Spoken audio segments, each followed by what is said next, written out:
അപ്പോൾ ഞാനിപ്പോൾ നിൽക്കുന്നത് ചേർത്തല തങ്കിപ്പള്ളിയിലാണ്. തങ്കിപ്പള്ളി എല്ലാവർക്കും അറിയാം, പ്രശസ്തമായ ഒരു തീർത്ഥാടന കേന്ദ്രമാണ്. പ്രധാനമായിട്ടും ദുഃഖവെള്ളിയാഴ്ചയാണ് ഇവിടുത്തെ പരിപാടികൾ നടക്കുന്നത്. ആ ദേവാലയം ആലപ്പുഴ ജില്ലയിലെ ചേർത്തല എന്ന് പറഞ്ഞ സ്ഥലത്താണ് സ്ഥിതി ചെയ്യുന്നത്. ഈ ദേവാലയത്തിൻ്റെ കാഴ്ചകൾ നിങ്ങളെ കാണിക്കാൻ വേണ്ടിയാണ് ഞാൻ ഇവിടെ വന്നത്. അപ്പോൾ നമുക്ക് ആ ദേവാലയത്തിൻ്റെ കാഴ്ചകളിലേക്ക്. ഈ കാണുന്നതാണ് ചേർത്തല തങ്കിപ്പള്ളി. കൊച്ചി രൂപതയുടെ കീഴിലുള്ള അതിപുരാതനമായതും പ്രസിദ്ധവുമായിട്ടുള്ള ഒരു ദേവാലയമാണ് ഈ തങ്കിപ്പള്ളി.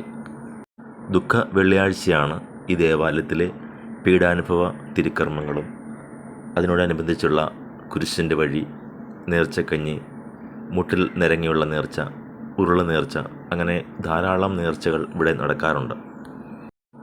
ഈ കാണുന്നതാണ് ഈ ദേവാലയത്തിൻ്റെ മുൻഭാഗം. ഇവിടെയാണ് ഈശോയുടെ പീഡാനുഭവത്തിൻ്റെ 14 സ്ഥലങ്ങളെ സൂചിപ്പിക്കുന്ന രൂപങ്ങളൊക്കെ ചെയ്തു വച്ചിരിക്കുന്നത്. ഇവിടെയാണ് കുരിശിൻ്റെ വഴിയും അതിനോടനുബന്ധിച്ചുള്ള പ്രാർത്ഥനകളൊക്കെ നടക്കുന്ന സ്ഥലം. ദുഃഖവെള്ളിയാഴ്ച ഈ ഭാഗം മുഴുവൻ ജനസാഗരമായിരിക്കും. ഇവിടെ എല്ലാം ഭയങ്കര തിരക്കും. ഈ ഏരിയ മുഴുവനും വളരെ വലിയ രീതിയിലുള്ള ഒരു അത്ഭുതങ്ങൾ നടക്കുന്ന ഒരു ദിവസമാണെന്ന്. ഒരു ദുഃഖവെള്ളിയാഴ്ച ഇവിടെ വന്നാൽ നമുക്ക് എല്ലാ പ്രാവശ്യവും ഇവിടെ വരണമെന്ന് തോന്നും. നമുക്ക് ഈ ദേവാലയത്തിൻ്റെ ഉൾവശത്തേക്ക് പ്രവേശിച്ച് നോക്കാം. ഈ കാണുന്നതാണ് ഈ ദേവാലയത്തിൻ്റെ ഉൾവശം. ഈ കാണുന്നതാണ് ഇതിൻ്റെ തിരു അൽത്താര. മാതാവിൻ്റെ ജപമാലയുടെ സഹോദര സംഘത്തിൻ്റെ അൽത്താര എന്നാണ് ഇത് അറിയപ്പെടുന്നത്. ഇവിടെ വന്ന് കുമ്പസാരിച്ച് വിശുദ്ധ കുർബാന സ്വീകരിച്ച് ഈ ദേവാലയത്തിൻ്റെ മുന്നിൽ നിന്നുകൊണ്ട് ജപമാല ചൊല്ലുന്നവർക്ക് ഈ അൽത്താരയുടെ മുമ്പിൽ വെച്ച് തന്നെ ദണ്ഡ വിമോചനം ലഭിക്കും. ഒരുപാട് അത്ഭുതങ്ങൾക്ക് സാക്ഷ്യം വഹിച്ചിട്ടുള്ള ഒരു ദേവാലയ അൽത്താരയാണ് ഇത്. ഈ കാണുന്നതാണ് ഈശോയുടെ പീഡാസഹനത്തിൻ്റെ തിരുസ്വരൂപം. ഈ താഴെ കാണുന്നത് തിരുക്കച്ചയാണ്.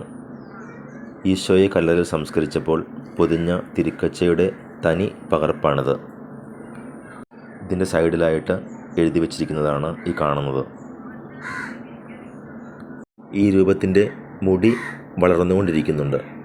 കാരണം ഈ രൂപം ഇവിടെ കൊണ്ടുവന്ന സമയത്ത് ഇതിൻ്റെ തോള് ഒപ്പം മാത്രമാണ് മുടി ഉണ്ടായിരുന്നത്. ഇപ്പോൾ അത് കൈയുടെ മുട്ട് വരെ എത്തിയിട്ടുണ്ട്. നമുക്കിത് പല പല സമയങ്ങളിലെ ഫോട്ടോകൾ എടുത്ത് നോക്കുമ്പോൾ അറിയാൻ സാധിക്കും ഇതിൻ്റെ മുടി വളരുന്നതായിട്ട്. 1583 ഇതൊരു ഇടവകയായി പ്രഖ്യാപിച്ചത്. 2ാം ലോകമഹായുദ്ധത്തിൻ്റെ ഒരുക്കങ്ങൾ നടക്കുന്ന സമയമായിരുന്നു.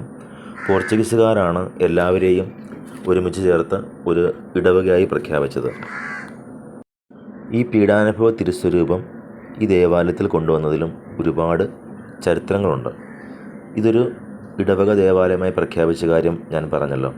ഈ സമയത്ത് ഇവർക്ക് ഒരു പീഡാനുഭവ രൂപം ആവശ്യമായിരുന്നു.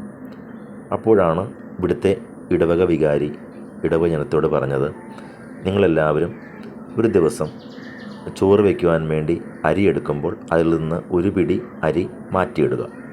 അങ്ങനെ ഒരു വർഷം കൂട്ടി ഉണ്ടാക്കിയ ആ ഒരു അരി വിറ്റു കിട്ടിയതിൻ്റെ ആ തുക കൊണ്ടാണ് ഇവരൊരു പീഡാനുഭവ രൂപം വാങ്ങിച്ചത്. എന്നാൽ ഈ രൂപം ആരാണ് നിർമ്മിച്ചത് എന്നൊന്നും ആർക്കും അറിയില്ല. പക്ഷേ കൊച്ചിയിൽ നിന്നും ജലമാർഗമാണ് ഇത് പള്ളിയിലേക്ക് കൊണ്ടുവന്നത്. ഇങ്ങനെ കൊണ്ടുവന്നപ്പോൾ ബ്രിട്ടീഷുകാർ തടഞ്ഞു നിർത്തുകയും അവരോട് നികുതി ആവശ്യപ്പെടുകയും ചെയ്തു.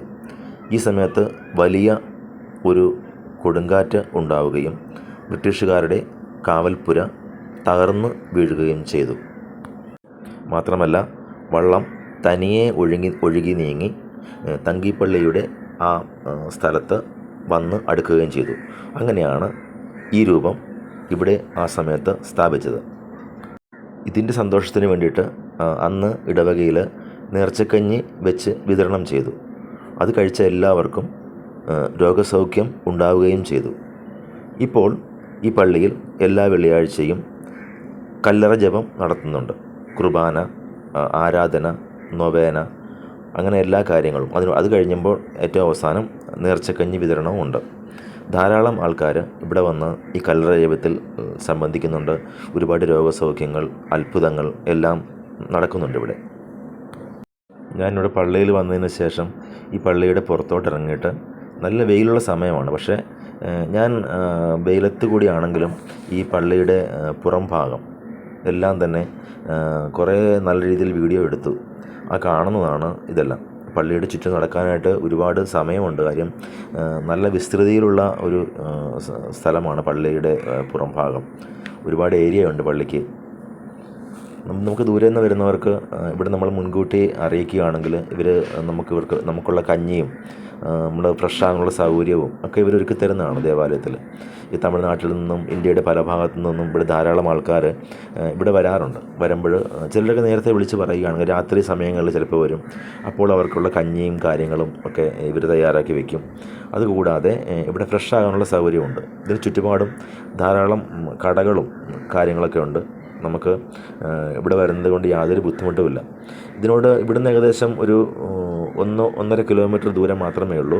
പടിഞ്ഞാറോട്ട് പോകുമ്പോഴാണ് കടലിലേക്ക് പോകുന്നത്. കടൽ സൈഡ് കടലിനോട് ബന്ധപ്പെട്ട് തന്നെ ഉള്ള ഒരു ദേവാലയമാണിത്. അടുത്ത് തന്നെയാണ്. എന്നാലും കുറച്ച് ദൂരമുണ്ട് ഇവിടുന്ന് അങ്ങോട്ട് പോകാൻ. 1.5 കിലോമീറ്റർ ദൂരം ഉണ്ടാവും. ഈ കാണുന്നതൊക്കെ പള്ളിയുടെ മുൻഭാഗത്തുള്ള ആ ഒരു ഈശോയുടെ പീഡാനുഭവത്തെ സൂചിപ്പിക്കുന്ന സ്ഥലങ്ങളാണ്. 14 സ്ഥലങ്ങളാണ് ഇതെല്ലാം. ഞാൻ ആദ്യം ഒന്ന് കാണിച്ചതാണ്, എന്നാലും വീണ്ടും മുതൽ കാണിക്കുകയാണ്. ഈ ദേവാലയം ധാരാളം വിശുദ്ധരുടെ പാദസ്പർശനം ഏറ്റ ഒരു സ്ഥലം കൂടിയാണ്. വിശുദ്ധ ഫ്രാൻസിസ് സേവ്യർ 3 ദിവസം ഈ ഇടവകപ്പള്ളിയിൽ താമസിച്ചിട്ടുണ്ട്. വാഴ്ത്തപ്പെട്ട ചാവറ കുര്യാക്കോസ് ഏലിയാസ് അച്ഛൻ അച്ഛൻ്റെ ലത്തീൻ പഠനം ഇവിടെയാണ് നടത്തിയത്.